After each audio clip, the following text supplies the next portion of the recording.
0.60 peso. Ang egg naman is 16 peso.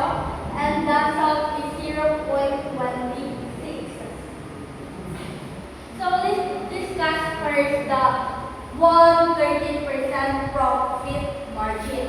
So it's just a best practice. Can someone can read Excel? Just best practices told to me by friends who are in the food cart business. They say that the 100% covers for the production cost and the 30% is your product cost markup. I believe that there is no economic basis for that figure. And of course, this is just one of the many pricing strategies you can do. After all, there are still other factors and business expenses to consider. This is based on a real entrepreneur. Gumamit siya ng 30%, hindi siya galing sa libro, but galing siya sa mismong owner or entrepreneur para malaman or ito yung mismong ginagamit niyang profit para kumita siya sa business. Na let's proceed to the 5-step product pricing plan. So in step 1, you can read. Stacy? Yes. Step 1. Write down your recipe, including all the ingredients and their quantities, as well as the average yield. It helps to convert the quantity to measurable equivalents. So ang first step daw po is list down or ilista yung mga ingredients na kailangan or yung nasa menu nyo. Ililista nyo para malaman kung ano yung mga gagamitin or ginamit para sa food na gagawin. So, first one is cookie out, for example, egg and salt. Yan yung mga ingredients para sa recipe na scrambled egg and ready to be reached. Next one, you can read, Rochella, explain. Determine the price of each ingredient and calculate the cost per recipe. Simply divide the ingredients price by the total volume and multiply it by the equivalent measure in your recipe. Example, 375 ml of cooking oil costs 20 pesos. So 20 pesos divided by 375 ml multiplied by 30 ml from the recipe equals 1.6. So sabi dyan, ang 375 na ml of cooking oil nagkakahalaga ng 20 pesos. So, ang gagamitin lang natin na oil sa recipe is just 30 ml. So, ang gagawin natin, we will divide 3075 sa 30 ml. So, can you calculate what's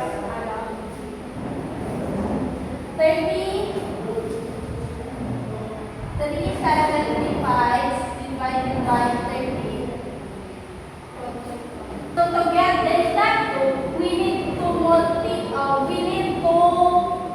divide the price sa kung ilang grams or ml na gagamitin natin cooking oil. So 20 pesos divided by 375 ml times 30 ml is equal to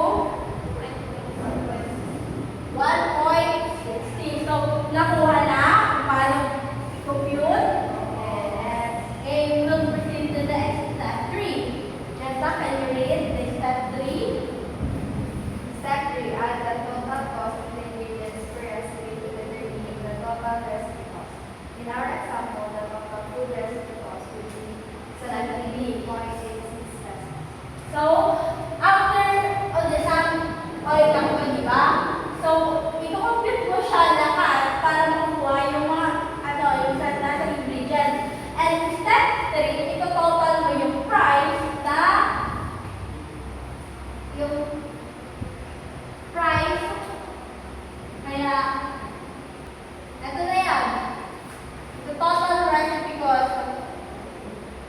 17.86. So let's proceed to the step 4. Can someone read? Stacy? Step 4. Divide the total recipe cost by the total bill to get the cost per serving. Since our recipe example will be yield 4 servings, then our cost per serving will be 70.86 pesos divided by 4, which is equal to 4.47 pesos. Okay, good. So after the total recipe cost, the 17.86, i-divide mo siya sa serving kung ilan yung serve mo. For example, 4 serving. Ilan yung sagot? 4.4.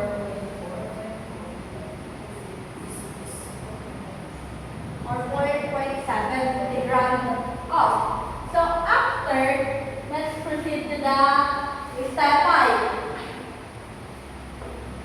Rishala.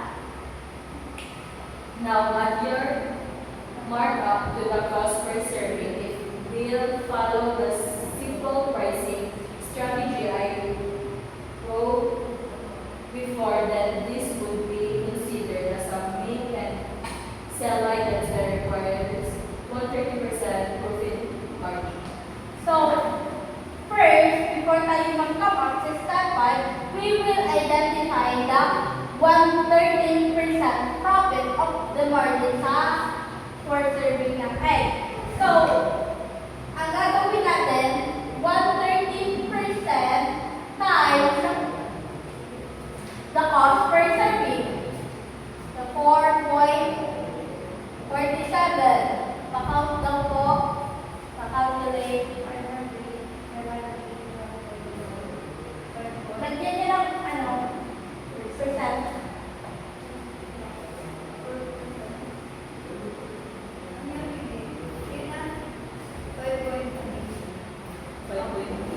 Five point 5.18. So, after that, para makuha yung suggest retail price, i-add nyo yung total recipe cost, cost per yield, 130% profit margin. So, ang suggested retail price sa isang serving is 10.7. So, we will try the i-compute siya sa Excel. So, are you ready? Yes.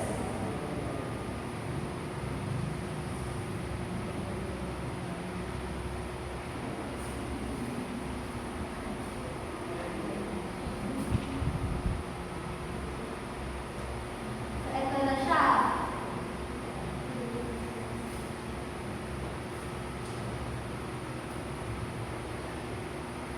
So, ang cooking oil, 2 tablespoon is 16. Para madali siyang maan na hindi na gumagamit ng calculator, we will, siya, for example, we need to see the total recipe cost. We will just drag or para auto-sum na lang para makuha yung total recipe cost yung equal. For example, alisin muna natin to.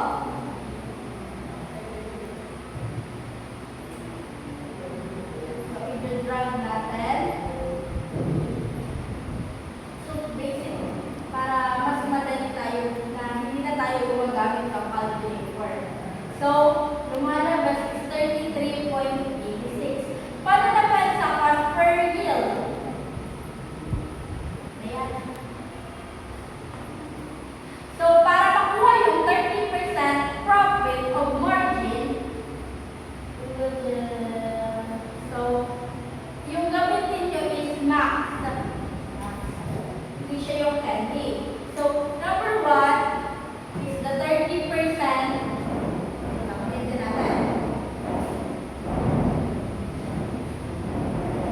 Remove muna natin to para makakuha natin. Paano siya? So, insert function muna tayo. So, para makuha natin yung sum or the 130%, gamit tayo ng multiplication.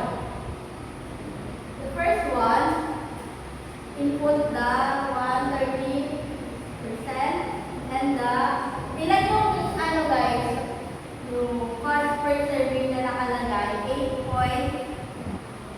8.46. Okay. Okay. Nakuha? Paano? So, para makuha yung ng madalian yung suggested retail price, una natin to. Then, drag nyo ulit kung ano yung ito-total nyo and use auto sum para makuha nyo. Yes?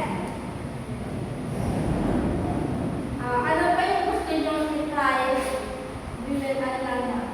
Sa burger, para malaman natin kung kumikita ka ba isang entrepreneur sa pagtitinda ng burger. Gets nyo kung paano? So, ano yung mga ingredients ng burger? Cooking oil. Gumagamit ba kapag ang ano ng cooking oil? Yes. Yes. Eggs.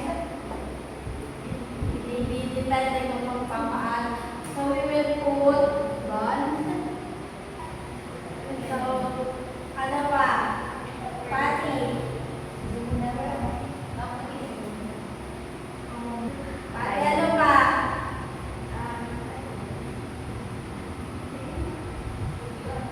Cheese. Ayun, cheese.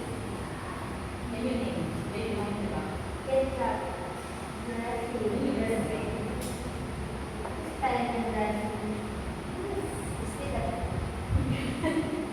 Ito tayo. Katapakan. So, ang patty ngayon, how many? Magkano? Sa patty, hindi. Ilang itlog sila? So, sa itlog, nagkakalaga na pesos.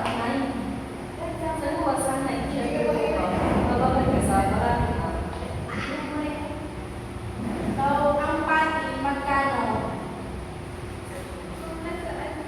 Kung nasa top,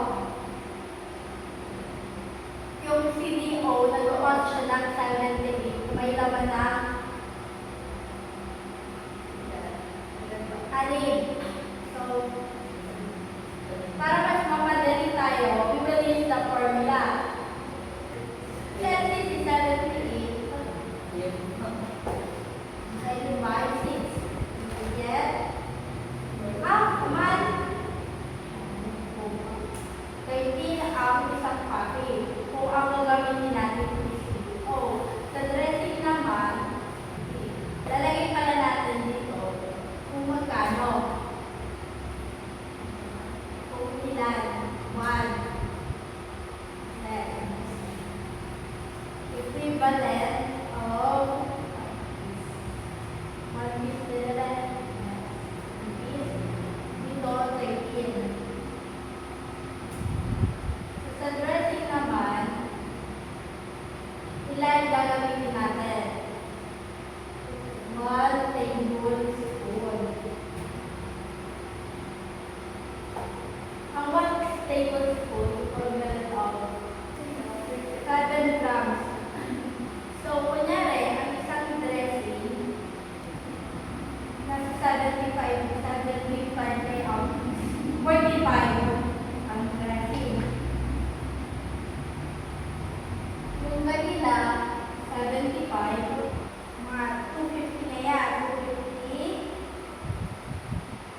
ang bus nagkakahalaga ng 5 pesos.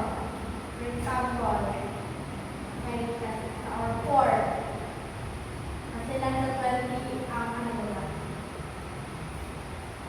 Nasa 20 ang pasos na may laong tunog. Move natin to. Move natin to. Move natin to. Move natin to. So, para makuha natin yung total recipe cost, we will drag this hanggang sa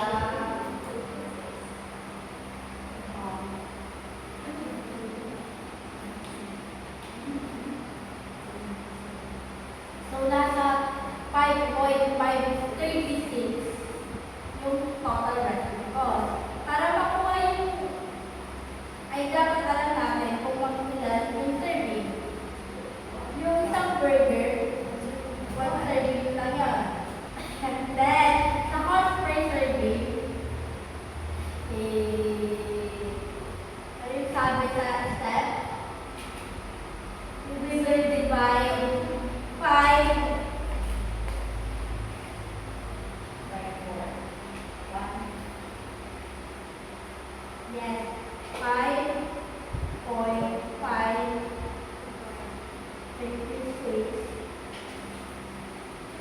divide 1 is 6. Right? So, mag-drag mo siya din. So, para makuha yung 130% profit, gagamit na tayo ng insert function. Average. Tandaan, kung ilan yung 130% sa 5.536 para makuha natin yung margin. 130% sa 5.633. So, ang profit margin is 3 pesos point 41. Para makita natin yung suggested little price, and lang natin, and to sum to get 14. So, sobrang laki ng 80 pesos para sa isang burger. So, may naiintindihan class? So, for your assignment, you will do costing date gamit ang favorite food nyo, comfort food nyo. Igagawa kayo ng costing template and for recipe. Okay? So, for today class,